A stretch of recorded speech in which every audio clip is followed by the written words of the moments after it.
Exodus from Therina Bella, our guests on this edition of Raw Urban Music Sessions. I'm your host, Lorenzo Mamelli, and let's take an opportunity to meet the members of Therina Bella. Hi, I am Therina Bella. I am the songwriter and guitar player and vocalist. I'm Chris Guzman. I am the drummer. And I'm Joe Romano. I'm the bass player. Thank you for joining us tonight, guys. That was a really stunning opener, Exodus. It's also your new single, and it's also the newest product that you've come up with in quite some time. You've been on a bit of a hiatus. Yes. Can you tell us a little bit about that hiatus and how you arrived at Exodus as your new single? So the hiatus had a lot to do with the world ending during COVID and people not being able to collaborate musically or be in the same room or 6 feet away from each other. So this particular project, I decided to start writing because I feel like there's a lot of shadow aspects of the self that don't get really exposed. And one of the things that was really calling to me was the element of feminine rage. I feel like women are not able to express rage, just in the same way that men in society are not able to express any like serious emotion or of vulnerability. But when women are like feeling angry, they're like, "You're crazy," you know, "You're hysterical." So I wanted to like really explore like that aspect of like my personality that is not acceptable in common society. I wanted to explore like what does it mean to have like this very deep rage, and it's like not just a rage of like, you know, like trauma and things that have like actually happened personally in my life, but like a rage about what's happening in the world and the state of the universe at this point, and like how it's very difficult to be a sensitive human being and be exposed to all of this stuff and like just live a normal life and not express like, wow, I'm really upset about this stuff. So the music just sort of channeled through me, and like it took on a life of itself, like almost like I was just a conduit for it. So I just let it be however it was, and like I just went back in my music room and just started playing electric guitar and like plugging in, and like these riffs came out that were like very like kind of aggressive and violent, and like the words that started to come out of me were just like not even like, they were totally stream of conscious. I wasn't really like editing and really like thinking about what I was saying. It was just like I just let like the words just pour out of me, and this band was born. So it's interesting, if you've chosen this particular genre, metal, which has been associated in many ways, one with rage and a lot of male aggression. And while women have made a lot of inroads in the past few decades into this genre, do you feel there's still challenges for women There's challenges for women everywhere. But specifically in every genre, in every field, but definitely, and it's really hard to kind of come forth and prove yourself. I also really find it important for me personally to not try and like fit a cookie cutter mold of what people consider like metal, because there's a lot of like screaming involved and like a very specific type of vocal delivery. And I wanted to bring in the feminine of it. It's like I'm feeling this rage, but here it is with a beautiful voice over it. Here it is with like powerhouse vocals. Like when I'm angry, I'm belting. I am not angry and going "Wah!" and like screaming into the microphone.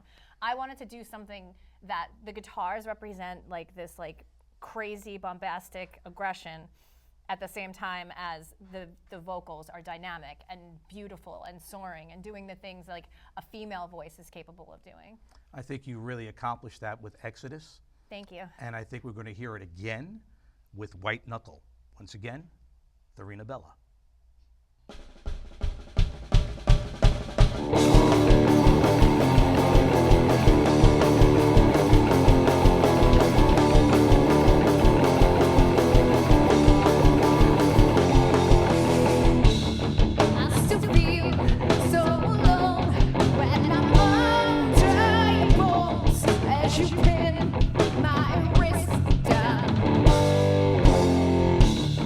I will search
Knuckle from Therina Bella. Now, that song, you had spoken to me before the show, we were talking about your creative process. And while these songs spring from inside of you, you eventually hand them over to your drummer, who tends to fill in some of the blanks for you. Tell us about that creative process and how you two interact, the dynamic in making the music. I think it's a really unique way that we created this because I demoed out all of these riffs that just came out of my brain and like these songs, and like I did it fairly quickly too. I did not spend a lot of time in the editing process. It's just like whatever came out, came out. And I started sending Chris some tracks, and he, like, I don't know, somehow magically, like the stars align and he just reads my mind.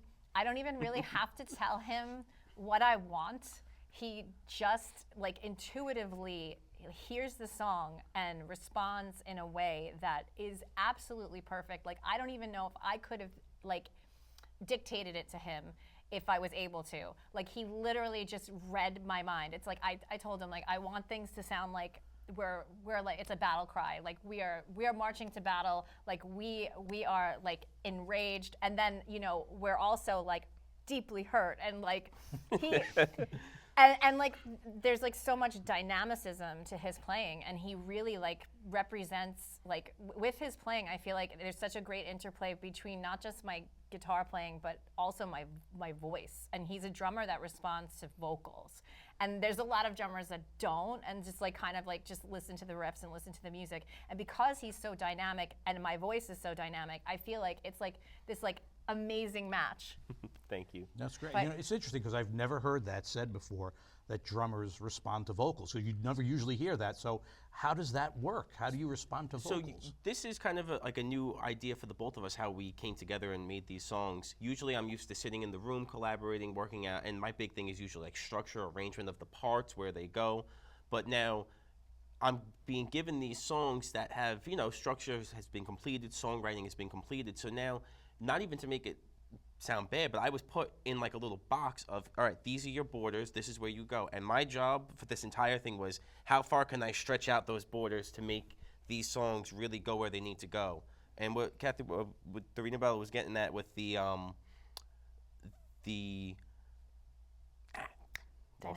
dynamics. Yeah.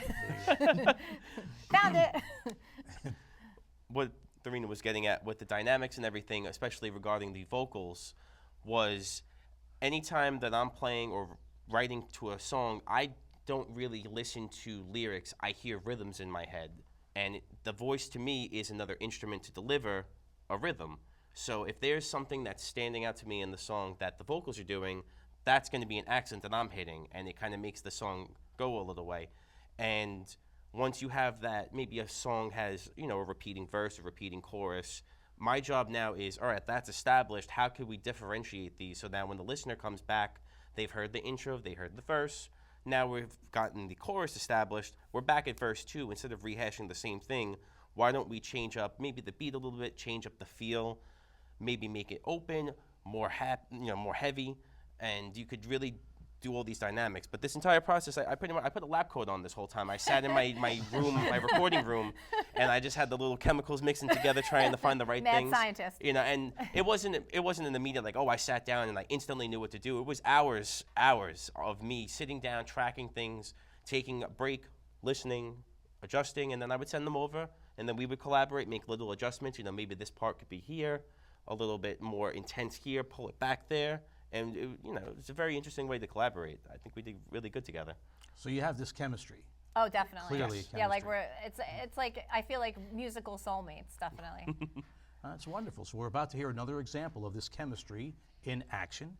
This is Therina Bella. Once again, the song is called Go.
Go from Therina Bella.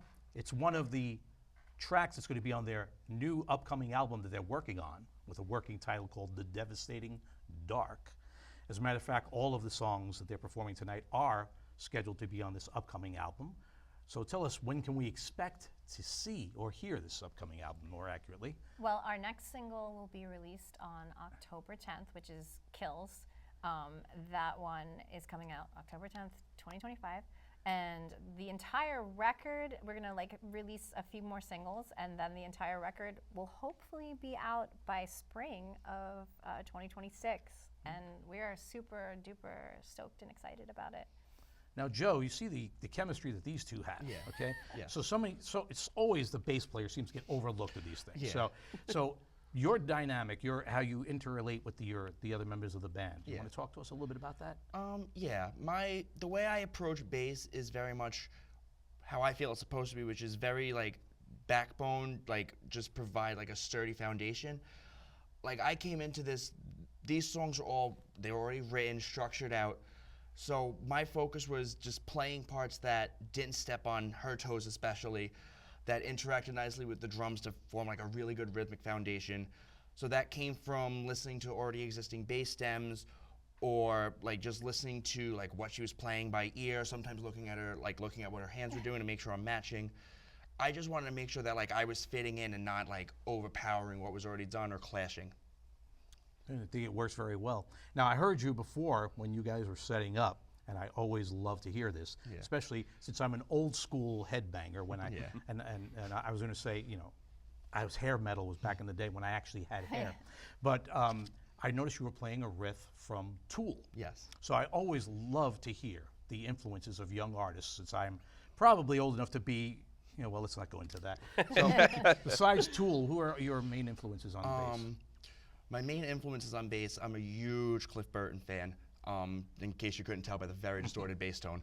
John Myung from Dream Theater, me and Chris actually both share that influence. Oh, yeah. A lot of the odd time stuff that you hear, which is mostly from him, a lot of the weird syncopations, that comes from a very progressive rock and progressive metal background. And I think a lot of the challenge is fitting that into something, once again, without stepping on her toes. And giving it a different edge, and I think it really pushes the music to a different level, especially with this music, where you get a lot of that technicality, but on top of such a raw sound. How about you, Chris? Well, again, like Joe said, Dream Theater has been one of the biggest influences. So Mike Portnoy is probably my favorite drummer of all time, and a lot of the techniques that he does, I kind of naturally picked up on. But then it goes out there to many, many different genres. I don't really consider specific drummers to be where I pull my influences from. It's more about styles of music and where I need to fill in spots and where I can always learn. But to name specific people, Mike Portnoy would definitely be my number one. John Dolmayan from System of a Down, and Nick DiVirgilio from a million bands, but notably Spock's Beard. All progressive, all kind of metal, punk kind of things. I get it from everywhere I can, different genres, styles. Now, of course, Therina, I'm really intrigued by what your answer to this question is going to be. Oh God. Well, I'm classically trained. I have so many influences. It's really difficult for me to narrow stuff down. I mean, a lot of my career, I've definitely evolved and done different types of music, different genres of music. What I think is really fun about this particular project is that I'm sort of approaching it from definitely a compositional aspect and thinking about it in terms of writing the music from a vocal standpoint, but yet I wanted to bring in these progressive elements. I wanted to bring in odd time signatures. I wanted to bring in things that a normal acoustic singer-songwriter is not going to have. I wanted no singer-songwriter stuff. I wanted it to be a really aggressive statement. I also love System of a Down and Tool and all these heavy bands, but I'm also very much into 90s female artists PJ Harvey and Tori Amos and all those women that helped me develop my sound and like come of age and like their perspective. And I really love, I think it's really interesting to take this very aggressive, dark sound and put a female perspective on it. It definitely creates a new element to this type of music. Very well. Where can we follow Therina Bella and her music? In case I would hope our listeners want to download some of this music, get to know more of your music. You do have a record that was released some time ago. Yeah, we have a lot of songs out. Our stuff is available at Therina Bella. So if you search Spotify, Apple Music, YouTube, wherever, it's Therina Bella, TherinaBella. We're on Instagram, TikTok, all of the things, and like you can totally hear us on wherever streaming is available. And we also have Bandcamp, so everywhere and anywhere, just search Therina Bella and it's out there. Wonderful, thank you. Thank you for joining us on this Thank you edition for having of Raw. us. Thank you. We've got one more from this exciting band. This is Kills, Therina Bella. My name is Lorenzo Mamelli. Join me on Saturday mornings on MakerParkRadio.nyc in my program, The Rocker. But without any further ado, one more from Therina Bella.